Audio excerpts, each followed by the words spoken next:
Кометата C2023 А3, позната како Цушиншан Атлас, ќе биде видлива на небото следниот месец, што ќе биде уникатна прилика за љубителите на астрономијата.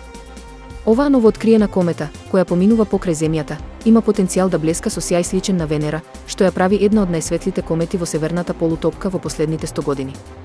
Според Ши Ченг Џанг од обсерваторијата Лоуел во Аризона, кометата ќе биде видлива во целата северна полутопка, а нејзиниот вечерен приказ во средината на октомври ветува импресивно искуство, дури и во услови на градско осветлување.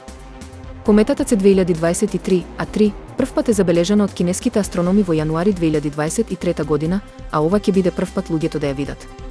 Според почесниот професор Пол Дилејни од Универзитетот Јорк во Торонто, кометите како C2023 А3 се составени од ледени и правливи материи, а кога ќе се приближат до Сонцето, тие се загреваат и испуштаат гасови и прашина. Оваа комета, која патувала милиони години за да стигне до нас, ќе понуди неверојатен астрономски спектакл за гледање.